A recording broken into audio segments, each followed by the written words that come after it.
Ok, perfecto. Vamos a iniciar con la oscilatura de la semana. Como tengo entendido, el día de hoy van a rendir a eso de las 4 de la tarde su examen, su primer examen. La mayoría, creo que el ingeniero lo dividió por mitad. Mitad iba a dar hoy y la otra mitad iba a dar el miércoles. Eso es lo que yo tengo entendido. Así es como lo tenía el ingeniero planificado y creo que lo va a mantener. Ahora, bueno, vamos a hacer un repaso general de los 7 temas que explica el ingeniero en su clase. Les voy a ayudar un poco con pautas para ver qué puede entrar y qué no puede entrar en su examen de hoy o del miércoles en otro caso. Así que voy a iniciar compartiendo pantalla.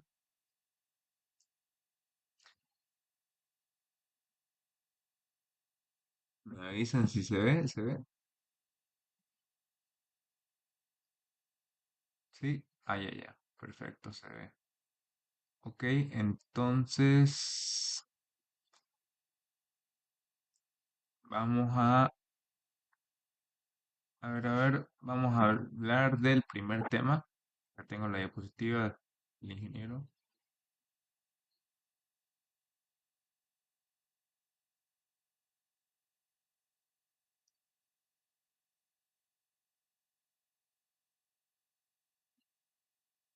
La primera diapositiva trata sobre la historia de la robótica.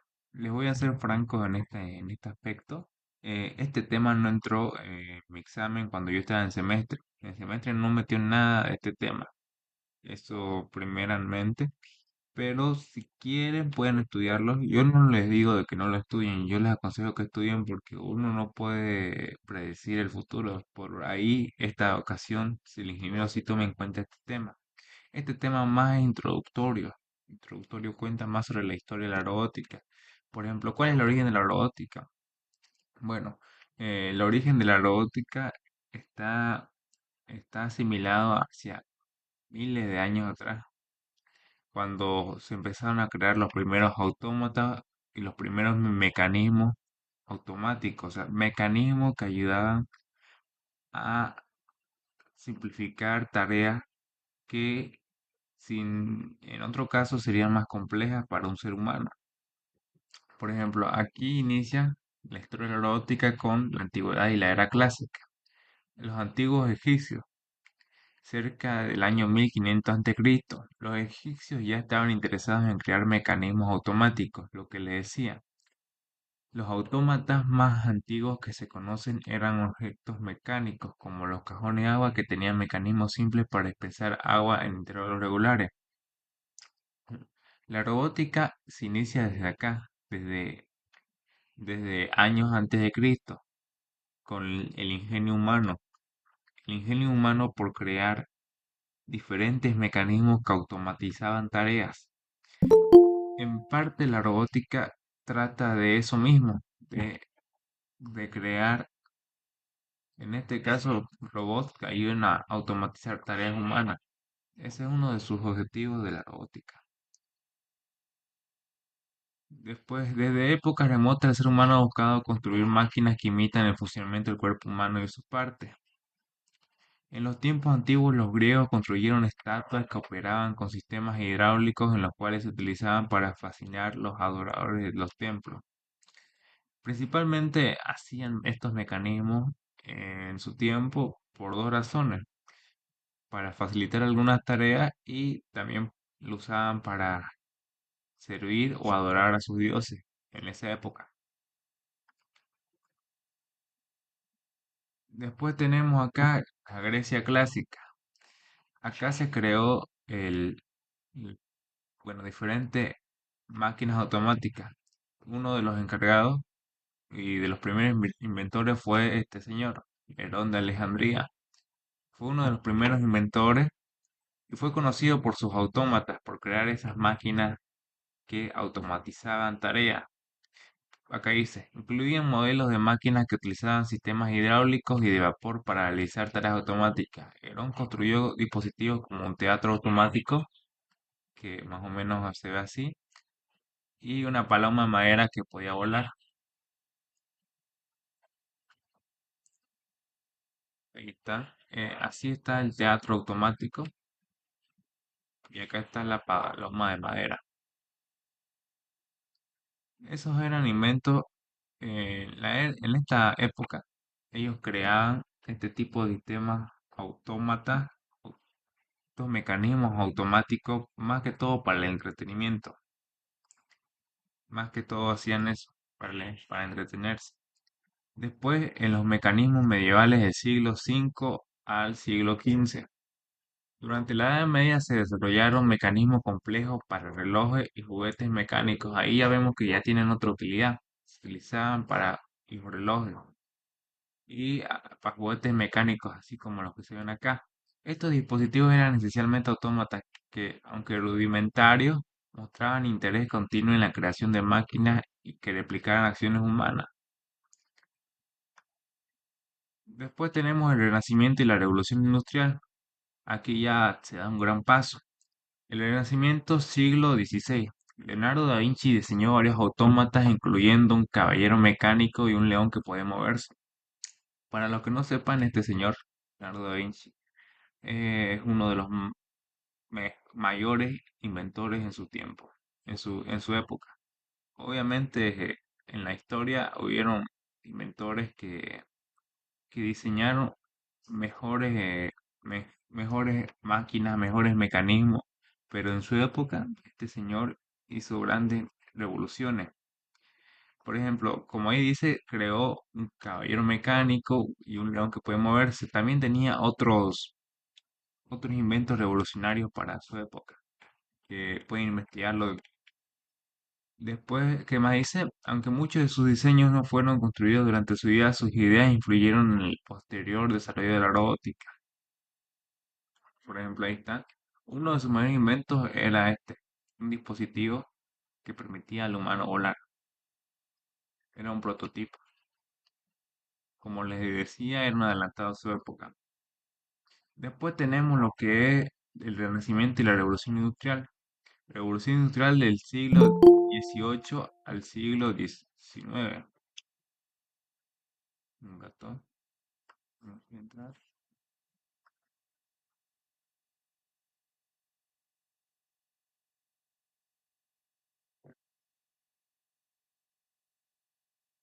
Bueno, en la Revolución Industrial hubo tantos avances que influyeron en la modernidad de cómo se... Vamos a ver, ahí está. Vamos a salir. Ya, ya. Trajo grandes avances en lo que es la robótica y en especial en la automatización. Se crearon máquinas para la fabricación de textiles y otros productos que incrementaron la eficiencia en la producción. El concepto de automatización empezó a tomar forma con la aparición de máquinas capaces de realizar tareas repetitivas. El inicio como tal de la robótica del siglo puede darse en la industria textil del siglo XVIII. Ahí pueden ver ejemplos de las máquinas que se utilizaban en esa época. Acá tenemos otro ejemplo. Estas eran grandes máquinas que ayudaban a producir diferentes, diferentes bienes eh, de forma automática. Lo hacían en tiempo récord. Ahí está, y también está la invención de la máquina de vapor. Y después siglo XX, el despegue de la robótica moderna. En la década de 1920, el término robot fue popularizado por la obra de teatro de Karel Capet, Rosun Universal Robots, que introdujo la palabra robot para describir máquinas artificiales creadas para ser humano. Esta parte es importante. Esto seguro que en alguna parte va a preguntar el ingeniero. Yo me acuerdo que algo así preguntó. Es importante esta parte. Les voy a dar un poco de contexto. Este señor se llamaba Karel Capet y en la década de los años 20, de 1920, creó lo que es RUR. Rourke que es una obra de teatro. Este señor creó una obra de teatro en donde se introdujo por primera vez el término robot para describir el tipo de máquinas inteligentes que son creadas para servir a los seres humanos. Eso fue lo que hizo este señor. Eso tienen que acordarse bien de eso, porque por ahí lo meten en alguna pregunta. Después, ¿qué pasó en el siglo XX? En la década de los años 50, la robótica moderna comenzó a tomar forma. Alan Turing propuso el test de Turing para evaluar la inteligencia de las máquinas. En 1956 se llevó a cabo la conferencia de Dartmouth, que marcó el inicio de la investigación en inteligencia artificial. Este señor Alan Turing también era una persona bastante inteligente, bastante importante en la historia no solo de la robótica, más que todo desempeñó grandes avances en su tiempo para las tecnologías de ahora. Puede investigar un poco más de él. Estuvo seriamente involucrado en lo que es la Segunda Guerra Mundial. Gracias a él se pudieron descifrar códigos clave que utilizaban los nazis durante la Segunda Guerra Mundial para enviar mensajes, entre otros de sus inventos. Ese era uno de los inventos más importantes que hizo este señor, uno de sus mayores aportes que hizo, ya que en parte gracias a él, si no hubiera creado esa máquina que descifraba esos códigos, seguramente la Segunda Guerra Mundial se hubiera tardado más, se hubiera prolongado más tiempo. Esa es parte importante de la historia. Después tenemos el año 1956, George Devil y Joseph Engelbert desarrollaron el primer robot industrial llamado Unimate, que fue utilizado en la línea de ensamblaje de General Motors. Este robot era capaz de realizar tareas repetitivas, precisas, marcando el inicio de la robótica industrial. Acuérdense bien que la robótica industrial inició aquí, cuando estos dos señores, George Devil y Joseph Engelbert, desarrollaron el primer robot industrial. Recuerden que su nombre es Unimate y que se utilizó en la línea de ensamblaje de General Motors, que es una empresa de creación de automóviles. Después, ¿qué pasó en la década de 1960? Ahí se creó lo que es el Shaky, que es un robot móvil creado en el laboratorio de inteligencia artificial de la Universidad de Stanford. Y este se caracteriza porque podía navegar en su entorno y realizar tareas. Siempre era el primer robot que podía moverse por espacio. Los otros tenían bases de forma estática, estaban quietos, fijos en un solo lugar, lo que se movía eran sus articulaciones de los demás robots, sus brazos. En cambio, en este caso, el robot se podía mover ahí en un espacio. Los otros quedaban ahí fijos, pero podían mover lo que eran sus brazos o otras articulaciones, como les dije. Este robot se introdujo en la década de los 60. Después tenemos en la década de los 70, ahí se comenzaron a desarrollar robots más sofisticados, se introdujeron conceptos como la visión por computadora, el control de voz a través del programa de computadora y una clave acá que los sensores, la tecnología de los sensores avanzó de forma significativa. Después tenemos en la década de los 80, ahí la robótica se expandió no solo en la industria automotriz, ahora en la industria médica. Por ejemplo, acá tenemos el Puma 560, que era un robot que se utilizó para tareas quirúrgicas, tareas en la medicina, para operaciones quirúrgicas. Estos robots eran bien precisos, eran necesarios para ser un apoyo a los médicos. Después tenemos la década de los 90 y acá los robots comenzaron a expandirse a otras áreas. Ahora servían como robots de asistencia personal que ayudaban en tareas domésticas y también se vio marcada lo que era la robótica educativa, donde ahí aparecieron los primeros kits de robótica que ayudaban a enseñar a los estudiantes los principios básicos de la robótica y la programación. Después tenemos la robótica avanzada, que eso ya es en el siglo XXI, donde hay bastantes avances. En conclusión, bueno, acá tenemos las otras diapositivas. Los primeros avances eran referentes a lo que era la inteligencia artificial, el aprendizaje automático que se empezaron a implementar en los robots para que puedan realizar tareas más complejas que requieren mayor análisis crítico. Después tenemos la década del 2010, donde ahí aparecieron los robots colaborativos que en vez de introducirse en la industria como un reemplazo al ser humano, estos más que todo buscaban ser un apoyo para ellos, para colaborar a diversas personas en tareas industriales. Después acá en los 2020 ya la robótica ha avanzado.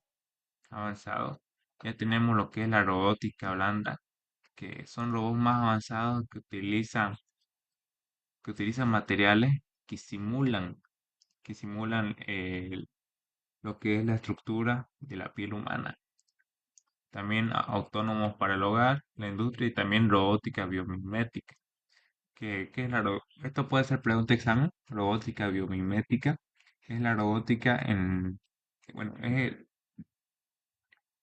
llegaría a ser una subcategoría de la robótica en donde, bueno, parte de la robótica, donde se crean robots que buscan asemejarse a características biológicas de diversos animales. Por ejemplo, acá tenemos un insecto, tenemos un perro robot. Eso es lo que busca lo que es la robótica biomimética. Y finalmente, bueno, acá dice la robótica recorrió un largo camino en sus inicios. Y bueno, esto está de más.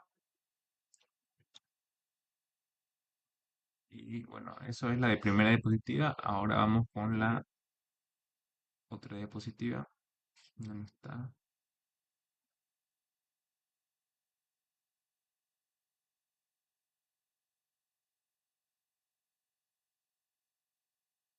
Ese es un repaso del tema introductorio. Ahora viene lo que es el otro tema. Antes que yo esté en la sala. Ya. Ahora sí, lo que está a partir de acá posiblemente entre en su examen, más que seguro. Por ejemplo, la definición de la robótica. ¿Qué es la robótica? La robótica es una de las ramas de la ingeniería y ciencia que se ocupa del diseño y construcción de operaciones de robots.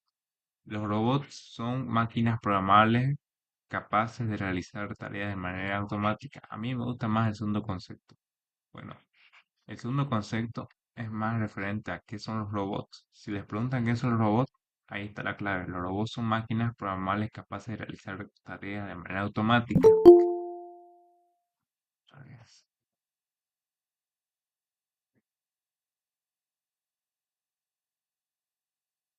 Ya, a ver, continuamos. Y la primera definición es más sobre la robótica.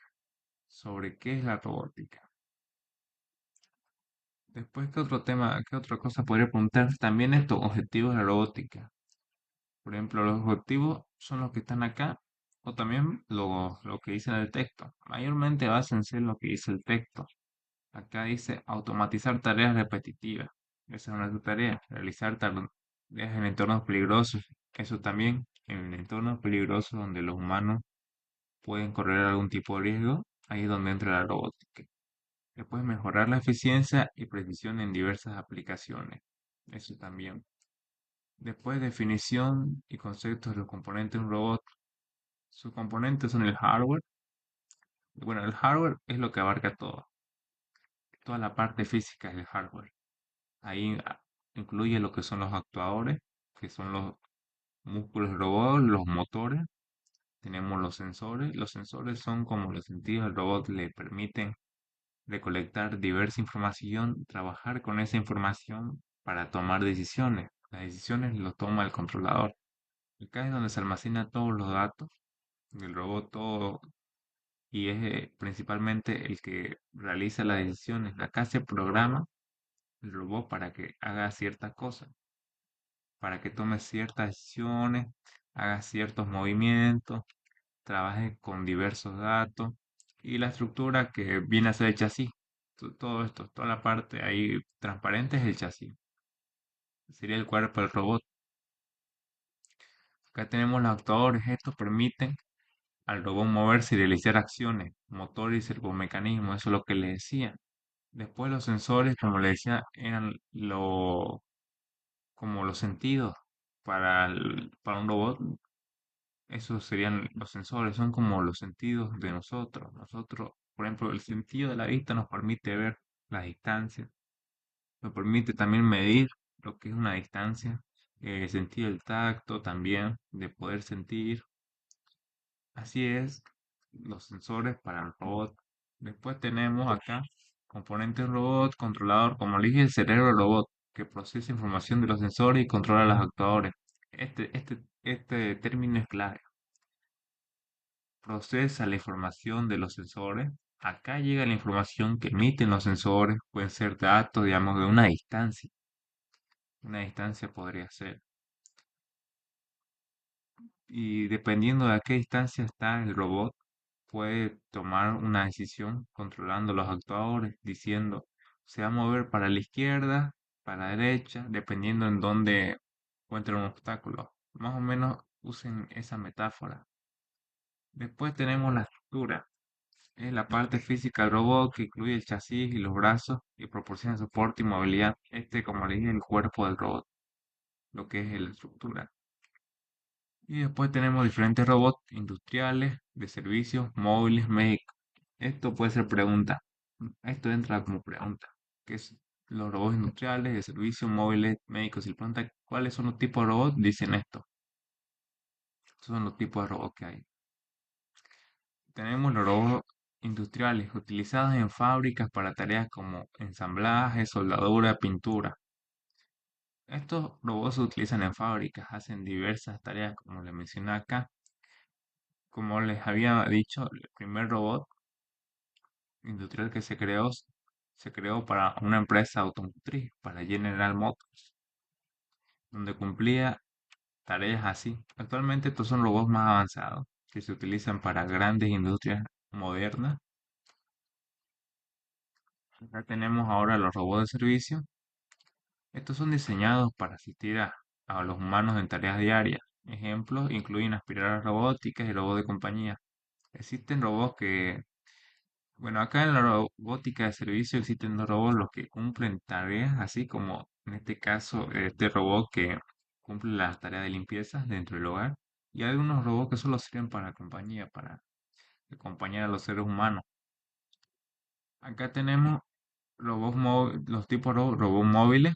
Estos son robots que se desplazan en entornos diversos, incluyen vehículos autónomos y robots exploradores.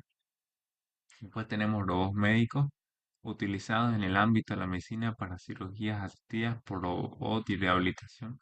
Ejemplos incluyen el robot Da Vinci.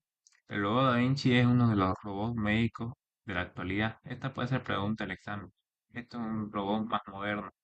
Les había dicho que el primer robot médico es el Puma 560. Ese es el primer robot que se utilizó para la medicina, para las operaciones y la asistencia. Este es un robot más actual, el Da Vinci. Esto puede ser también pregunta de examen. Después, ¿qué más tenemos acá? Tenemos principios de operación, control del robot. Existen formas de controlar un robot. Está, por ejemplo, acá el control de por programación, que es programar el robot a través de algún lenguaje de programación, como acá dice lenguaje de alto nivel, o mediante interfaces gráficas. También se puede mediante interfaces gráficas. Es lo más óptimo, la verdad, hacerlo por interfase gráfica. Por un lenguaje de programación igual se puede, pero hay personas que les cuesta más entender un lenguaje de programación y les gusta más la parte visual. Está bien también. Después tenemos lo que es el control adaptativo.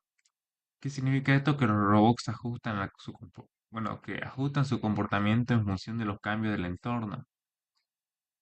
Se los programa de esa forma. Si, por ejemplo, El robot tiene que actuar de alguna forma cuando hace calor, lo va a hacer, o cuando hace frío, lo va a hacer. Dependiendo a lo que ocurre en su entorno, el robot ajusta su comportamiento, sus acciones. A eso se refiere con control adaptativo. Para eso se utilizan los algoritmos más avanzados en programación. Por eso acá dice algoritmos de control adaptativo y técnicas de aprendizaje automático. Acá tenemos sensores y percepción. Tenemos los tipos de sensores, tenemos sensores de distancia. Acá tenemos el ultrasónico y el LIDAR para medir la proximidad de objetos. Este es el ultrasónico, este lo vamos a ver en las prácticas. Ya vamos a ver ese tema con el ingeniero sobre las prácticas de los proyectos. Tenemos sensores de imagen. Estos permiten captar lo que es la imagen, el entorno del robot. Y dice acá cámaras y sistemas de visión por computadora que permiten interpretar el entorno visualmente, lo que le he dicho. Y sensores táctiles. Estos son para detectar contacto o presión sobre alguna superficie. Acá tenemos los actuadores y movimiento. En los actuadores entran lo que son los motores eléctricos. Estos proporcionan movimientos a las diferentes componentes del robot. Esto sí funciona con lo que es energía eléctrica. Y acá tenemos lo que son los servomecanismos. Estos motores cuentan con una característica. ¿Será que entra así? Esto entra. Y de hecho, esto lo que le estoy explicando, esto de los actuadores, esto entra, pero incluso más a profundidad. Suele entrar más a profundidad porque pregunta el ingeniero ah, sobre los motores hidráulicos. Sí, eran motores hidráulicos, neumáticos, actuadores hidráulicos, neumáticos. Eso lo vamos a ver en la otra diapositiva. Tenemos acá esto. ¿Cuál es la diferencia entre un motor eléctrico y un servomecanismo? Es que los servos pueden, pueden realizar movimientos muy precisos, porque dentro de ellos se encuentra lo que es un sensor de posición. Permiten realizar movimientos sumamente precisos, lo cual los motores eléctricos no pueden. Acá tenemos también algoritmos de programación. Tenemos algunos algoritmos de planificación de trayectorias estos sirven para determinar la ruta óptima que desea un robot. Esto, como les había dicho, estos robots, por ejemplo, al diseñar lo que es un carrito que se mueve, con este algoritmo podemos establecer una ruta aproximada para que un robot pueda moverse a través de un entorno. Después tenemos lo que acá es el control PID, que este es uno de los algoritmos más conocidos y utilizados dentro de la robótica, que es un método de control que ajusta las acciones del robot en función de la diferencia entre el valor deseado y el valor medido. Esta pregunta de examen, más que seguro acuérdense estas preguntas de examen, que es el control PID. Después tenemos lenguaje de programación, también entran un poco este tema. El lenguaje de programación incluye el lenguaje específico para robótica como VPAL, Visual Programming Language. Este es un lenguaje, como le decía, en un entorno gráfico. También Robot Operating System, que es el que se ve acá. ¿Y qué dice acá? Así como lenguajes de programación generales. Acá está tapado, pero acá dice los lenguajes. Se utilizan para robótica principalmente lenguajes de Python o C++. Python o C++. Esos son los lenguajes que se utilizan. Lenguajes de programación que se utilizan especialmente para la robótica. Eso es igual pronto examen. Anótense Python y C++. Y estos son los lenguajes de entorno visual. El ROS y el BPL. Simulación robot utilizando de eso. También existen lo que son estos software. Estos software son para simular las acciones que pueda realizar el robot. Por ejemplo, acá incluso está el logo de Python. Porque la mayoría de estos robots funcionan con ese tipo de lenguaje, con Python o con C++. Por ejemplo, el entorno de programación de Arduino IDE se maneja con una, un lenguaje derivado de lo que es el lenguaje C++. Después acá tenemos aplicaciones robóticas, industria y manufactura. Esto también puede entrar. ¿Cuáles son las aplicaciones de la robótica? Entre ellas está la automatización de procesos, que son robots utilizados para la producción en línea y montaje y embalaje. Tenemos mantenimiento predictivo, robots que inspeccionan y mantienen equipos industriales para prevenir fallos. O sea, estos robots ayudan, o sea, cumplen una tarea humana que es la inspección de las máquinas. Se fijan si están funcionando correctamente y si no, dan aviso sobre eso para prevenir lo que son fallos dentro de una industria. Acá tenemos también lo que es la medicina y la salud, es otra aplicación de la robótica. Tenemos lo que es la cirugía asistida por robots. Como les había dicho, el primer robot que hacía estas tareas era el Puma 560, que se creó a eso de los años 60, 70, más o menos.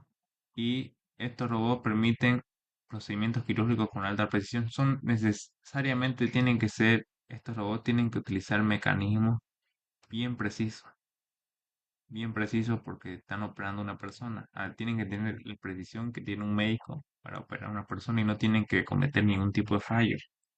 También existen los robots de rehabilitación, que estos son diseñados para ayudar a la rehabilitación física de un ser humano.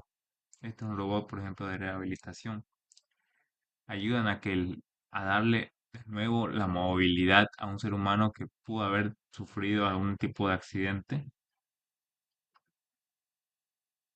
Después tenemos a exploración y medio ambiente. Exploración espacial. Este es uno de los casos más conocidos, los robots que exploran el espacio. Hay robots como el rover, que bueno, el rover es el más conocido, que ha viajado al espacio. Principalmente pues, van y viajan y exploran para recolectar datos de esos entornos inhóspitos, esos entornos previos para tener en cuenta ese tipo de información, para recolectar ese tipo de información que le puede servir al ser humano en caso de algún viaje que vaya a realizar a esos entornos. Después tenemos monitoreo ambiental, los robots que recopilan datos sobre el medio ambiente y ayudan a la gestión de desastres. Estos también, estos no son tan comunes, pero igual existen y son bastante importantes dentro de las aplicaciones de la robótica. También tenemos los robots domésticos que, como les había dicho, realizan limpieza del hogar y realizan tareas de asistencia. Tenemos los robots educativos que son utilizados para la enseñanza de la robótica y la programación de entornos educativos. Después, ¿qué más tenemos? Tenemos principios de seguridad en robótica. Esto es importante. Esto sí o sí entra, en su examen tienen que sabérselo bien de memoria. Las leyes de la robótica, las leyes fundamentales de seguridad. Ya. Uso, antes, dale, está entrando. A ver. Mm, Tenemos acá las leyes fundamentales de seguridad. Acá tenemos la ley uno que es el uso de una herramienta. No, estas son las leyes de la seguridad, no son de las leyes de la robótica, pero son similares. Esta apréndaselo. Esto va a entrar. Leyes fundamentales de seguridad. Una cosa son las leyes de seguridad y otras cosas son las leyes de la robótica. Por ejemplo, las leyes fundamentales de seguridad es el uso de una herramienta no debe ser peligroso. Si uno piensa crear algún tipo de herramienta para la sociedad, ese no tiene que ser de ninguna forma peligroso. Ahora, la segunda ley dice lo siguiente, una herramienta debe realizar su función de manera eficiente a menos que perjudique a un usuario. Esa herramienta tiene que desempeñar las funciones para las cuales fue creado. Y si en algún caso se utiliza de alguna mala manera o alguna de sus funciones perjudica a otra persona, a otro individuo, ahí está fallando lo que es la segunda ley. La tercera Una herramienta debe permanecer intacta durante su uso a menos que su destrucción sea necesaria para su uso o por seguridad. Esa herramienta, mientras se ocupa para desempeñar funciones, tiene que permanecer de forma intacta. Tiene que cumplir sus funciones y tiene que, como dice ahí, permanecer de forma intacta, pero si es necesaria su destrucción, tiene que ser necesaria con tal de que el ser que lo maneja esté seguro. Eso es lo que indica la tercera ley. Después tenemos desafíos de inteligencia robótica. Entre ellos tenemos la interacción hombre-robot, mejorar esa capacidad para interactuar y colaborar con los robots de manera segura. Ese es el punto de interacción hombre-robot. Y tenemos autonomía y toma de decisiones, que es desarrollar robots que puedan tomar decisiones complejas y adaptarse a situaciones imprevistas. Otros desafíos es la robótica colaborativa y la guía en la robótica. Esta es pregunta de examen. ¿Cuáles son los desafíos y tendencias futuras? Eso es pregunta de examen, acuérdense. Le va a preguntar eso. Y ahí acaba la otra diapositiva, el tema 2. Son tres temas, son cuántos temas faltan, cinco más. A ver, vamos a intentar avanzarlo lo más rápido posible. Pero intentaré abarcar lo más importante, lo que posiblemente entre.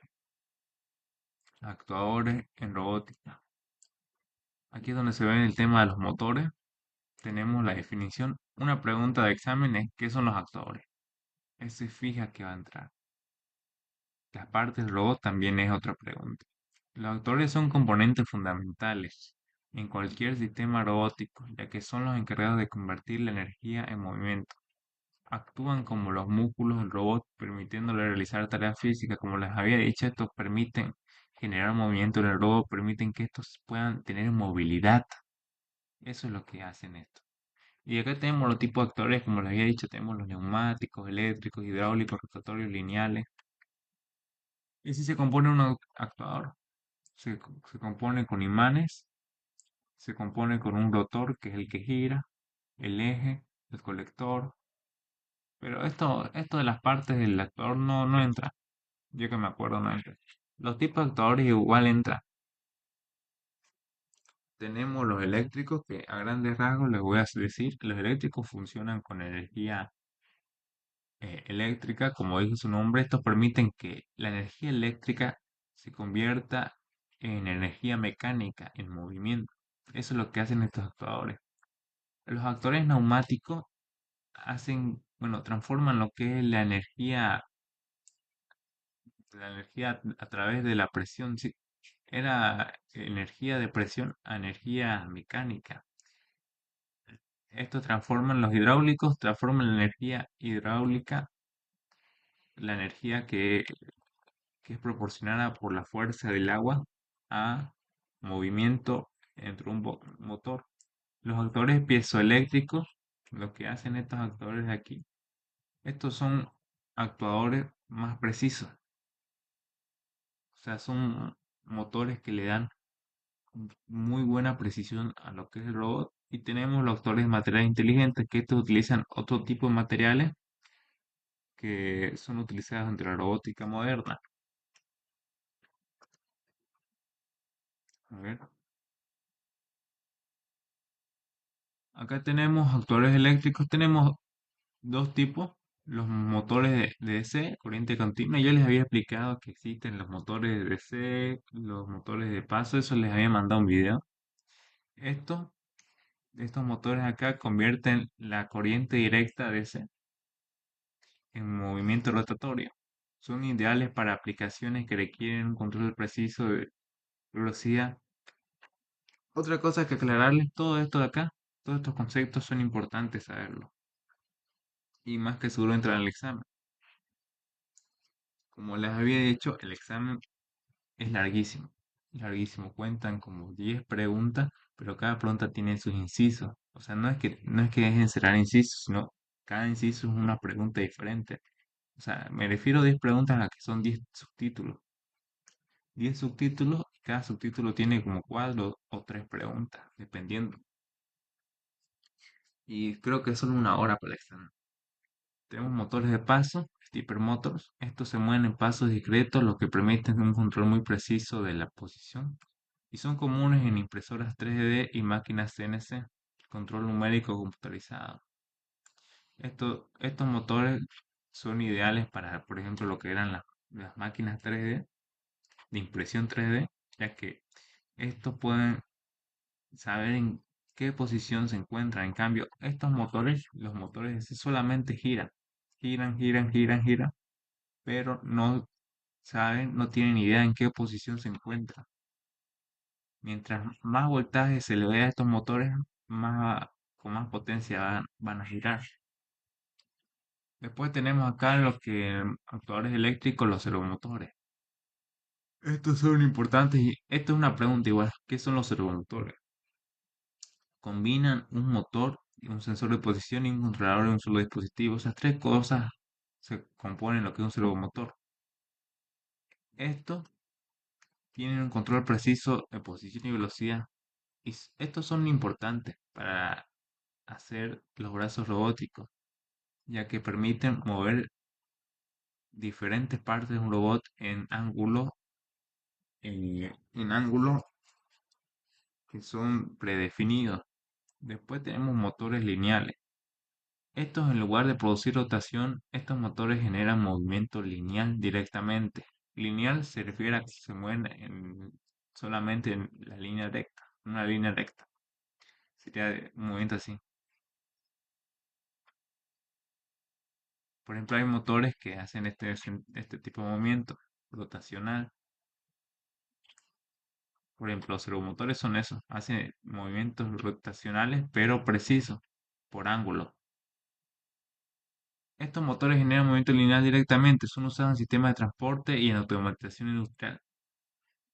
Después tenemos los actuadores neumáticos, que acá tenemos cilindros neumáticos y válvulas solenoides.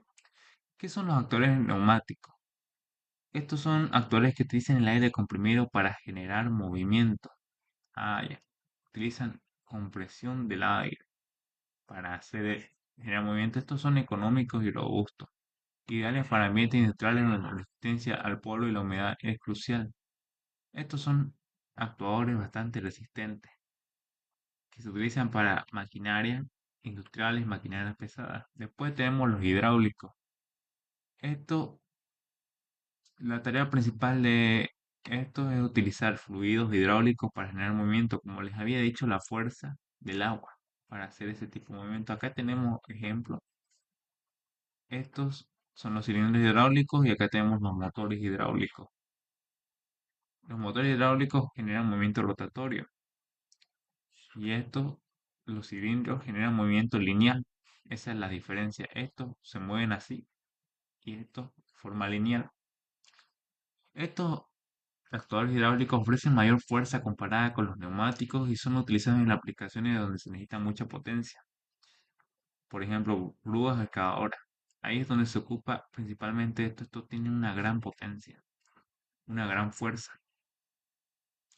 Después tenemos los piezoeléctricos, que estos utilizan materiales piezoeléctricos que cambian de forma cuando se les aplica un voltaje. Son extremadamente precisos y rápidos, como le había dicho, son muy precisos y también son rápidos. Pero ofrecen movimientos de muy corto rango. Son ideales para aplicaciones como microscopía y control de lente óptica. Esta también es otra pregunta.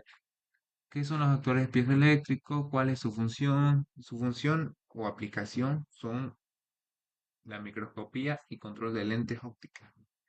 Eso acuérdense bien. Después tenemos los actuadores materiales inteligentes, que si no estoy mal, esto no lo preguntan muchos, pero igual es importante saberlo. Por ejemplo, tenemos los SMA, actuadores de aleación con memoria de forma, que estos se adaptan y cambian de forma. Eso es interesante esto, que estos cambian de forma según el calor que se les aplique. Si se les aplica calor van a deformarse y van a tomar una forma distinta. Y después tenemos los polímeros electroactivos. Estos se deforman cuando se les aplica un campo eléctrico y son útiles en aplicaciones robóticas suaves o donde se requiere flexibilidad. Así, se deforman con un campo eléctrico. Ahí se aplica un campo eléctrico y de esta forma pueden pasar a esta forma. De esta a esta forma. Agarrarlo. También tenemos, esto no lo va a preguntar. Mm, Creo que no lo pregunta esto. Esto es lo de menos. Estos son los avances recientes. Lo importante es lo anterior que les había mencionado. Por ejemplo, hay actores basados con inteligencia artificial y están los actuadores robóticos suaves, soft robots. Ahí está también los actuadores con sensor integrado, micromotor y actuadores. Lo que sí podría preguntar ahí, de ese punto, de este punto de acá, sobre los modelos recientes, serían estos los títulos. ¿Cuáles son los últimos avances y modelos recientes de robótica? Ahí va a preguntar actuales robóticos suaves o robots. Usted tiene que contestar así. También están los actuadores basados en inteligencia artificial. ¿Qué más tenemos? También tenemos los actuadores con sensor integrado y microcontroladores y nanoactuadores. Eso es pregunta. Lo que puede preguntar es eso en este apartado. ¿Cuáles son los modelos recientes y avances? Eso me acuerdo que lo preguntó. Después tenemos funcionamiento básico en actuador. Esto también, el funcionamiento todo es como un resumen de lo que les había dicho, de qué hace cada actuador. Y acá tenemos conclusiones, que de las conclusiones casi no saca preguntas el ingeniero, más de los otros temas que abarca. Así que vamos a cerrar esto. Vamos a continuar con el tema 4. A ver si llegamos hasta el 7.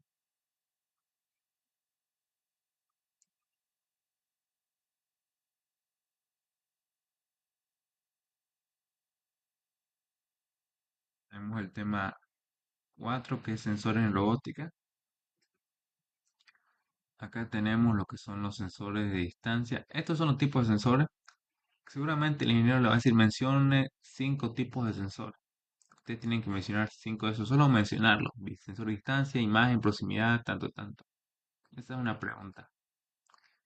Por ejemplo, ¿qué son los sensores de distancia? Esa es otra pregunta. ¿Para qué sirven? Acá tenemos, o cuáles son los sensores de distancia. Por ejemplo, acá tenemos el sensor de ultrasonido y el sensor LIDAR. Estos miden distancia, como su nombre lo indica, pero estos dos lo hacen de forma diferente. Estos, los ultrasónicos, como el de acá, utilizan ondas ultrasónicas. Envían esas ondas y al chocar con una pared las resecciona el mismo sensor. Por este, por este lado se envían las ondas, chocan con una pared y regresan y los resecciona a este. Y realizan un cálculo de medición. Por ejemplo, también le pueden preguntar sobre los rangos, ahí sobre estos datos generales del sensor. Por ejemplo, ¿cuál es el rango de medición del ultrasónico? ¿De 2 centímetros a 4 metros? ¿Cuál es su precisión? Más o menos pregunta esto, el rango de medición y sus aplicaciones, como ser detección de obstáculos y mapeo de entorno. ¿Y cuál es la diferencia entre el ultrasónico y el LIDAR? Bueno, el LIDAR mide distancia usando pulsos láser y esto proporciona un mapeo bien estructurado del entorno y también puede generar imágenes 3D y tiene mayor rango de emisión, 40 metros.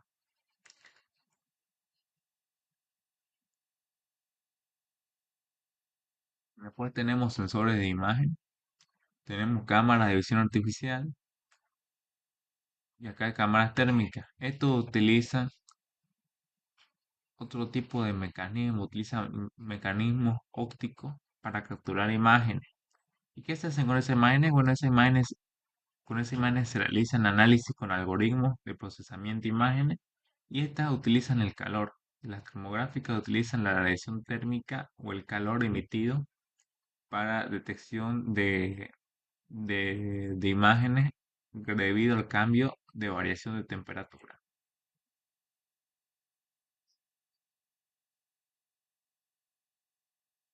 Tenemos acá, a ver, ay, me salí, a ver cuánto está por acá. Ah, ya, esto. Tenemos sensores de proximidad, tenemos el inductivo y el capacitivo. El inductivo utiliza, como su nombre indica, un campo inductivo y trabaja, bueno, detecta objetos a través de la presencia de objetos metálicos. En cambio, la diferencia con el otro es que el otro puede trabajar tanto con materiales metálicos como no metálicos y se basa en la variación de capacitancia. Después tenemos lo que son los sensores de fuerza y precisión. Estos de acá miden precisión de gases o líquidos en un sistema proporcionado de datos precisos sobre la precisión interna. Después tenemos los sensores de fuerza. Estos miden fuerza aplicada sobre un objeto o superficie, crucial para pruebas de carga y aplicaciones de control de calidad. Acá tenemos sensores de temperatura, acá está el termopar, el RTD, detector de temperatura o resistencia. El de acá, su principal característica es que mide la temperatura basándose en el voltaje generado por la unión de dos metales. De estos dos metales se genera un voltaje y dependiendo de ese voltaje detecta la temperatura. Y acá tenemos el detector de temperatura de resistencia, que este mide la temperatura a través del cambio de la resistencia de un elemento conductor. Entonces este mide a través del voltaje y este a través de la resistencia. Después tenemos sensor de humedad capacitivo, sensor de humedad en el suelo. Este mide la humedad con lo que es la cambios de capacitancia y este de acá mide la humedad del suelo principalmente para gestión de riego, monitoreo de huerto en el área agrícola. Tenemos sensor de gas que detecta diferentes tipos de emisiones en el aire, la presencia y concentración de gas específico y el sensor de calidad de aire que como su nombre lo indica mide lo que es la calidad del aire detectando partículas y contaminantes. Tenemos los sensores nivel, el ultrasonido y lo que es el nivel capacitivo, que bueno, no mucho, no pregunta mucho esto y hasta ahí llega lo que es el otro tema.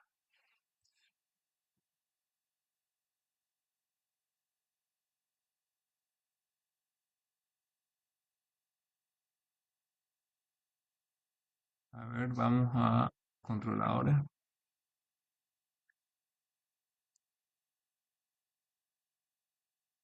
A ver, aquí primero nos da una introducción sobre los controladores.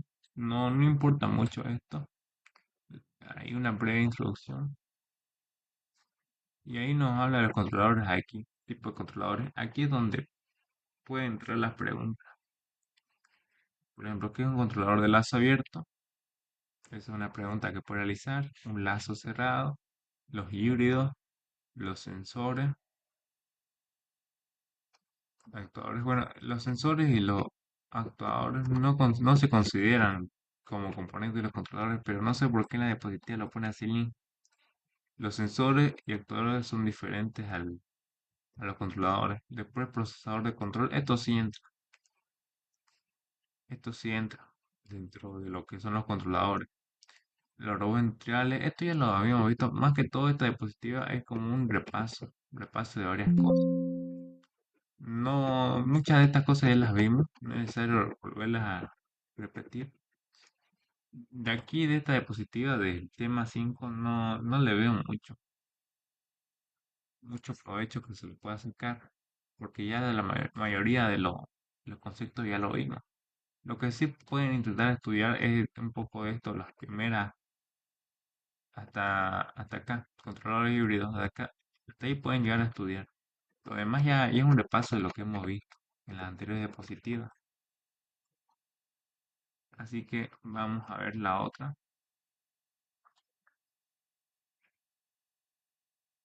Hardware de la computadora. Ah, ya, ya. A ver, creo que lo tengo. Ah, este es el informe. Esto también estudio. Les aconsejo estudiar esto, sobre los diferentes componentes de la computadora. Eso igual ya lo hemos visto en lo que cuando fue para su video, cuando se juntaron para el video y yo les expliqué a grandes rasgos los diferentes componentes. Esto ya lo tienen que saber. Creo que no es necesario repetirlo porque ya varios grabaron su video y con eso pueden repasar sobre los diferentes componentes de la computadora. Y a ver cuál es el tema 7. No me acuerdo. Ah, y la electrónica básica que ya lo vimos también en la anterior clase. Esto ya lo vimos en la anterior clase más bien. Lo repasamos todo esto, la electrónica básica. Esto es lo que estamos avanzando, los diodos, todo eso ya lo avanzamos. No lo veo tan necesario repetirlo. Seguramente si ustedes necesitan repetirlo. Está bien. Igualmente, creo que acá está la diapositiva del link. Sí. Ahí tenemos lo, lo que es la electrónica. O sea, lo que yo le hice ahí es un resumen a mi diapositiva. A esta diapositiva le hice como un resumen. Y hay varias cosas que están por demás. Les voy a pasar esta diapositiva, no sé si ya se las pasé, para que puedan estudiar bien. De aquí. Suele tener el examen. A ver, ¿cuántas preguntas suele tener el examen? El examen, pongámosle entre 30 y 40 preguntas. 30 y 40. Algunas son cortas, algunas son largas. Es que son 10 subtítulos y cada una tiene entre 3 a 4 incisos. No son preguntas abiertas. Son preguntas abiertas. Lo que sí le van a preguntar las leyes cuáles son las leyes de seguridad. Pueden estudiar el cuestionario. Tienen cuestionario, ¿cierto? Creo que a ver, por ejemplo, hay uno cuestionario, creo que es el de acá. Cuestionario, ahí está. Varias de estas preguntas las mete el ingeniero. Créanme. Varias de estas preguntas las mete el ingeniero. Es importante responder los cuestionarios. A ver, el tema uno.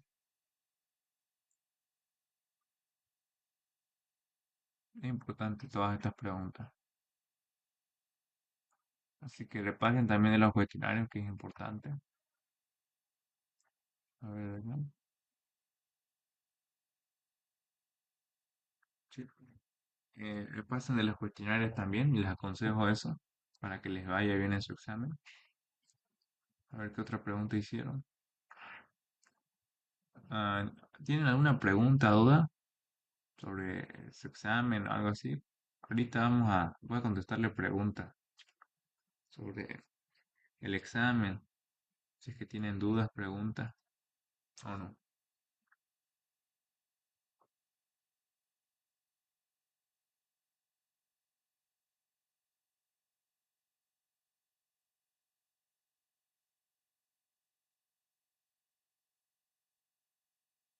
En el tema 7 puede entrar todo, puede entrar de todo. Eh, Principalmente lo que puede entrar son los componentes. Puede preguntar a cuáles son los componentes, mencione componentes electrónicos y sus funciones, tanto, para qué sirve una resistencia. Puede ser una pregunta esa. Son preguntas más generales las que meten el tema 7.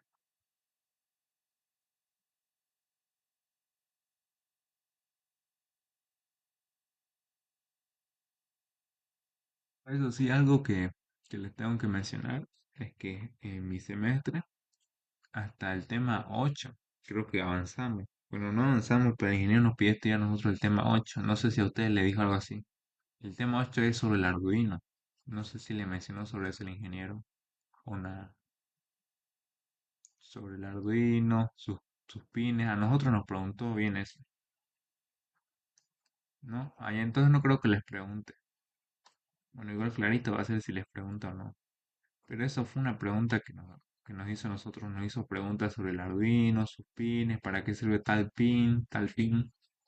Eso no nos preguntó a nosotros el ingeniero. No sé si vaya a ser el caso con ustedes también. Pero bueno, clarito va a ser. Que ojalá les vaya bien, la verdad. Les deseo suerte a todos. ¿Alguna pregunta más?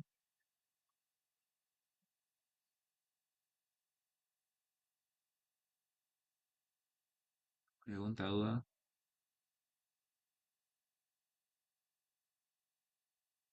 ¿No tuvieran preguntas? Sino para que acabemos la clase.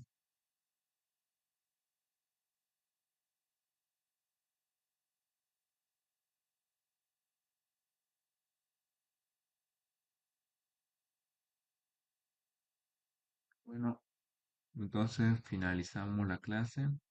Espero que les vaya bien. Les deseo suerte. Que dice, fue papel y sí, papel y bolígrafo, siempre. Eh, también llévense corrector por si acaso. Corrector o borrador, depende de cómo lo hagan, si a lápiz o a bolígrafo, depende de ustedes. Y a ver si logran terminar el examen, porque como le dije, larguísimo, poco lo logran terminar. Pero bueno, creo que la parte teórica no vale mucho. Creo que los proyectos valoriza más el ingeniero. No digo que en plataforma, a plataforma le digo, interesante, interesante. Entonces lo van a tener mucho más fácil, si a plataforma de verdad. Lo van a tener muy sencillo porque en plataforma es será, insisto. Si le digo así en plataforma ya lo tienen demasiado fácil ustedes. Porque nosotros éramos 60 y nos iba a hacer así a impreso y a hoja y a papel. Si le digo plataforma ya la tienen nomás. Está fácil.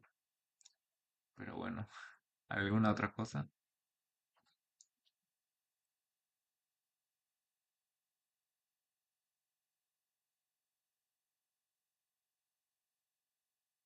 Bueno, entonces finalizamos con la clase. Les deseo suerte, chicos. Que les vaya bien en su examen a los que den hoy y también para los que den el miércoles. Nos vemos el fin de semana que viene para la auxiliatura que viene. Así que nos vemos, chicos. Suerte. Todos vamos allá. Espero que les vaya bien.